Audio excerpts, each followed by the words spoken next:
Hey everybody, I'm Josh. And I'm Rachel. And we just spent the last week on Wonder of the Seas, and we want to share with you the pros, cons, and a few lessons we learned on this trip. Let's go. Here we go.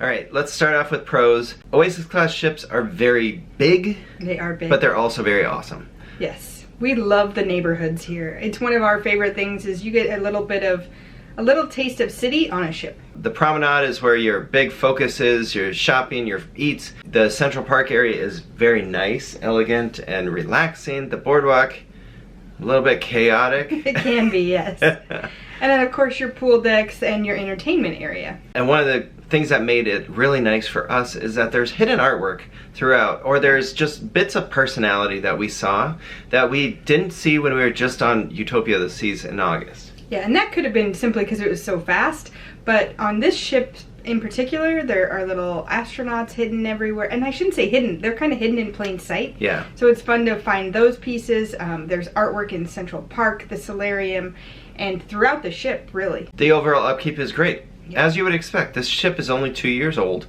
so everything is in good shape. We did not see any issues. We did not have any issues. No, and even on sea days when we were out walking on the walking track, you saw people doing maintenance, cleaning, painting. So it's intended to be upkept on a frequent basis, and you can tell. They have down what to do on port days. They do.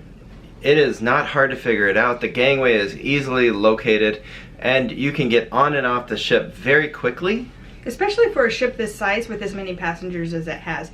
It does not feel congested at all. I think yesterday, near the end of the day, when we were getting back on port, is the first time we had to wait in line to get through the security to back onto the ship. But that was as the entire ship was getting back on from Coco Cay. Service across the ship, as we've seen with Royal Caribbean, pretty much on every ship, service was very good. Yeah. There were some spots now and then that seemed a little slow, but for the most part, everything was excellent in the same style as we've come to expect from Royal Caribbean. So one of the big things for us was we had this ocean view stateroom, and we actually found that to be a huge pro. The window is wonderfully big and it lets in a ton of natural light. I never felt closed in at all during our stay. And we've only had one other ocean view window, and it was like the portholes. Yeah. And I'm talking like that big of portholes. Yeah, I think there were little. 2 of them. And that was on a small, older ship.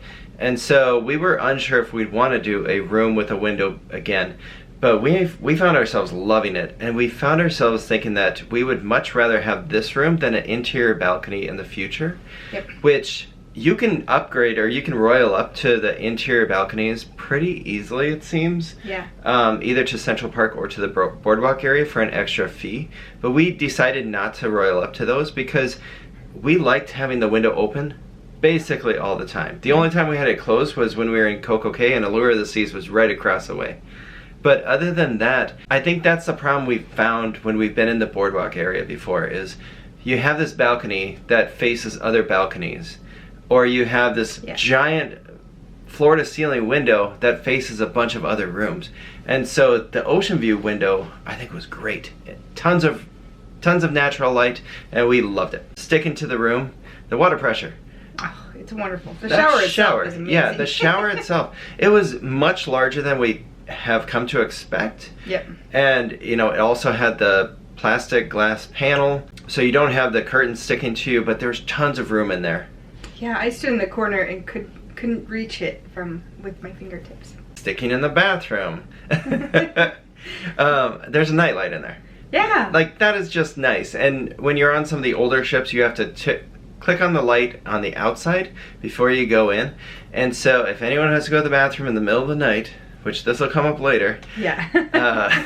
You're flicking on the full light, and it's like right on the bed, because our bed was next to the bathroom, and so that's going to wake somebody up, obviously.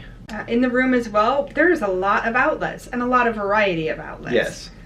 Yeah, there were outlets along the bedside at the 2 nightstands. There's also, I'm looking at 3 American outlets, 2 European outlets, plus USB. Yeah.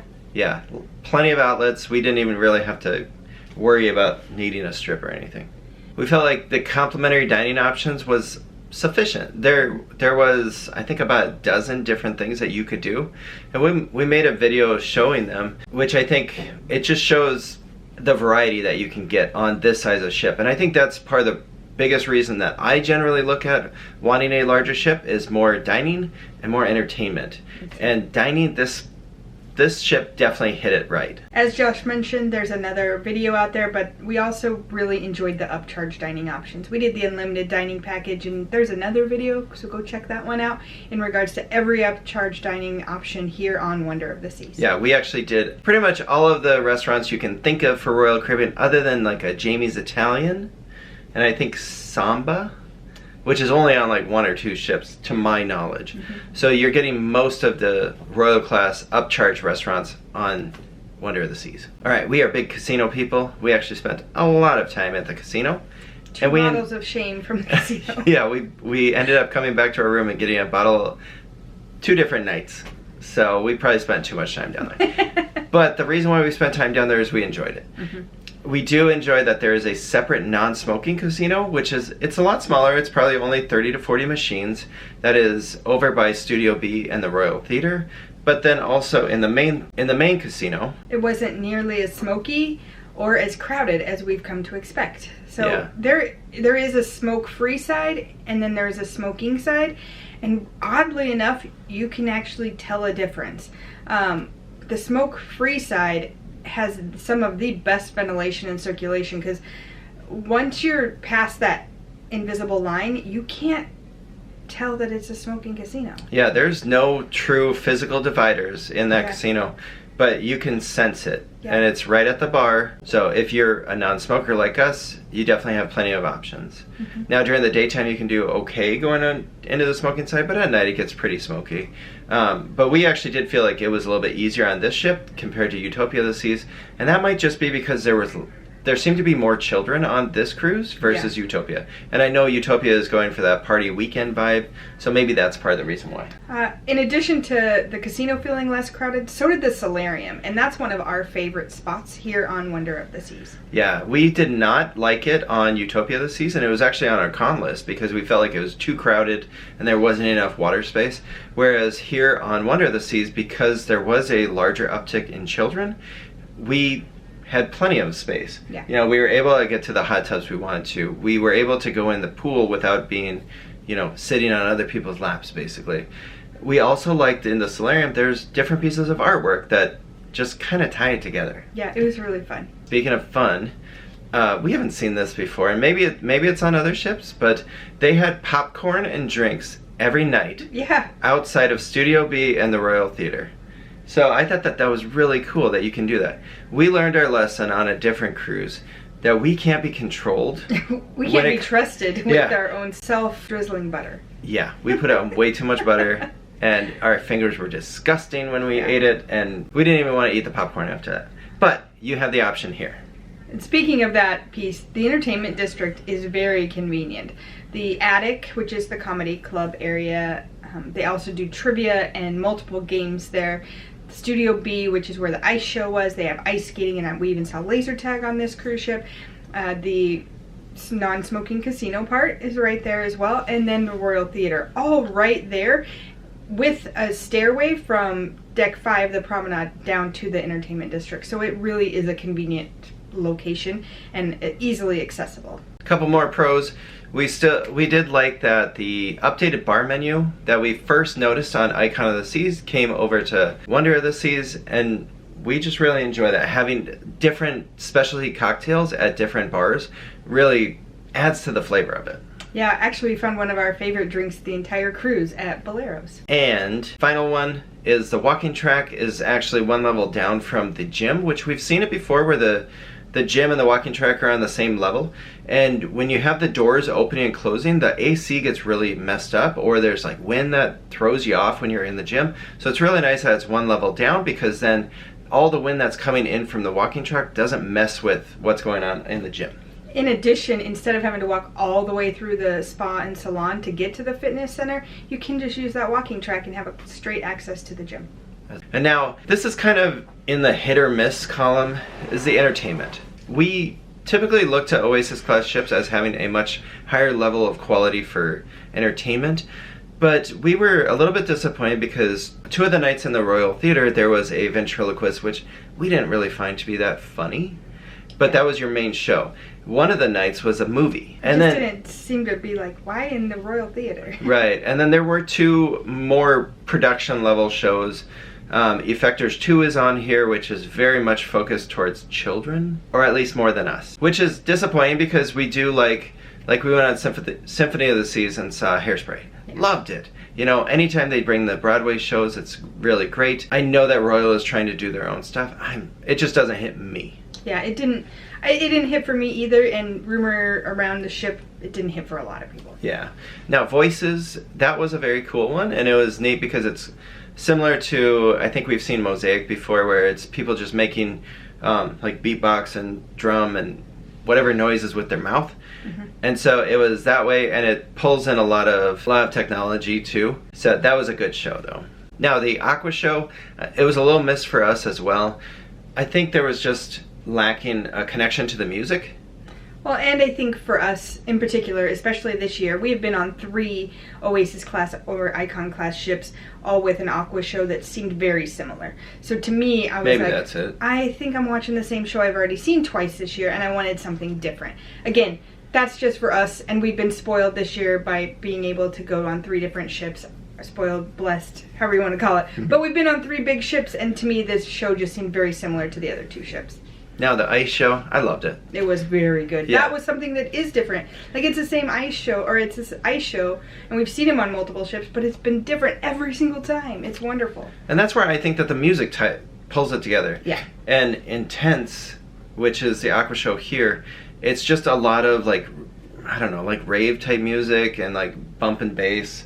I don't know what it was. I don't know. So I couldn't get connected to it, you know. Whereas like the ice show, they play a lot of songs that you know that you're singing along to. Mm-hmm. And yes, it's still the same number of people doing the same flips and holds and stuff, but it just feels better that way. All right, on to the cons. We don't want to sound like we are like stuck up snobs or anything, but these are some of the things that we think that people would benefit to know about before they get on the ship, because sometimes you don't want these to be things that annoy you or ruin your trip before you get here. This is just so you know about it. First one is the bathroom door slams. And it's got a strong magnetic field, and it just pulls shut no matter how hard you try to not let it slam. Yeah, if you're trying to sneak into the bathroom, like I said, in the middle of the night, you're gonna wake somebody up probably. Because you can't help it. You can like try to put your hand there and it's still gonna like click hard. Rocky Seas. This might be our first time, I think it is our first time, cruising in November in the Caribbean. And I gotta say, it was the rockiest Caribbean cruise I've ever had. I don't know that it's against Wonder of the Seas, but maybe it's just cruising, maybe it's the route we took. Yeah, it was bumpy. So, and this wasn't something that just we noticed. From day one, there were the puke bags in the hallway on the stairways. From day one, and I think they're still out there this morning. Yeah, I'm pretty sure at least 4 of the days they were out there. Yeah. The only time that I didn't really see it was when we went from St. Martin to St. Thomas. So basically for us to get to St. Martin, which was 3 days, and then when we started coming back from St. Martin towards Coco Cay, we had the bags out again. Yep. Embarkation was lackluster, and this might be because we did Icon of the Seas during the inaugural, we did Utopia of the Seas during the first month. But what was great about them is, like, when we first walked on the ship, you know, there was that excitement. You walk straight into the promenade, right in the middle. Yeah. And it was just like, I'm here. I made it. And with this time, they had us walk down the walking track into the elevator bay. Yeah.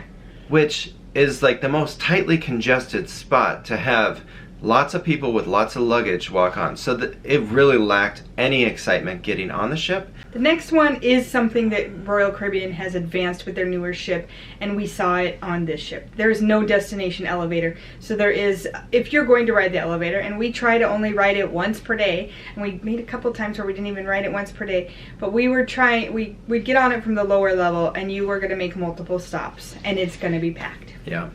Now, a minor annoyance, but in the Royal Theater, the cup holders really only work for wine glasses that I could see. So, like, even a soda can cannot fit in those cup holders. So you're just still holding, even though there's supposed to be stuff there, which is just an annoyance. And this, again, is because we've been cruising mainly since the restart of cruising after the pandemic. But this ship was at 100% capacity, and we could feel it. Yeah. It really did feel crowded, especially like on embarkation day. You could see that. There were times in the boardwalk, especially for that family fun day, that it was very crowded. Speaking of mega ships, the mega ships itineraries get stale. It's unfortunate. When you're having ships this size, it's really hard to be able to get into all the ports without having to do tender boats, which I can only imagine doing tenders with a ship like this, which you have 5,000-6,000 guests. That would be horrible. That would be hard. Yeah, so you end up going into the same ports all the time, and I think that's frustrating a little bit, and it's something that makes me not want to repeat them all the time. But again, that's because we're blessed and we get to do this more often than most. If you are looking at one of these mega ships, know that you're going to be looking at two itineraries, maybe a third with a different location, but that is something that you'll see even as you're looking at different classes of these ships. Yeah, if you're either going to go Eastern Caribbean, which goes to St. Martin, St. Thomas, and Coco Cay, or you go in Western Caribbean, which is going to be hitting Cozumel, Costa Maya, maybe Roatan, maybe Coco Cay. But it's tough because you're not going to be necessarily seeing the world if you're sticking to these size ships. Staffing also, when I was saying that, like, for the most part it was great, but there were certain times where it felt like they were just lacking staff.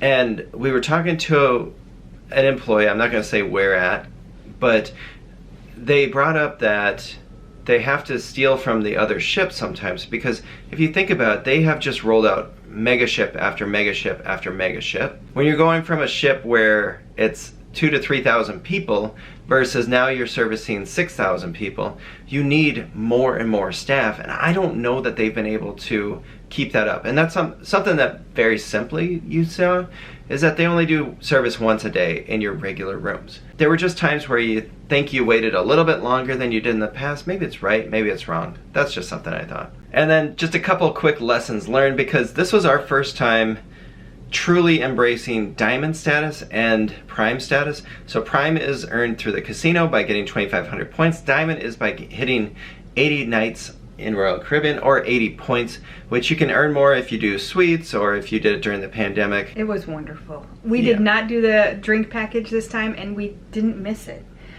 That is going to save us probably close to $1,000 any 7-night sailing. So for us, having that option of the diamond drinks and then the prime drinks in the casino was perfect for us. Yeah, and the Diamond Lounge also, what we were able to save there is we could go get our specialty coffee. Yes. They have cappuccino, they have lattes, they have espresso, and we thought it was very good. We got very spoiled by doing it because we never wanted to have the regular coffee after it. But it was very easy to go in. You can do self-serve. They also have snacks, so you could grab afternoon snacks. Speaking of our diamond drinks, it was very simple to use those. We just handed our card like we would when we had the drink package, and they told us how many drinks we had left for the day. Yep. Again, very convenient for people who like to use that card to just charge away. And I will say, pretty proud of ourselves. We didn't end up charging one drink on this ship. Yeah, we actually had wine that we did not use. Yeah. Because we were like, okay, we're going to bring on 2 bottles of wine and our 12-pack of Coke, and we didn't use all of it up. Yeah. I'm proud of us for that. I am too. And the other one that is actually probably going to end up saving us some money is if we can get this ocean view room again, or one like it, we will. And that'll save us from the balcony charges and higher. Alright, well those are some of the lessons we learned on this cruise. If it helps you decide if Wonder of the Seas is right for you, please let us know down below. Give us a comment. If you're enjoying our videos, don't forget to hit that like and subscribe. You can also follow us on social media, Facebook, Instagram, and X. All our links are down below. Later.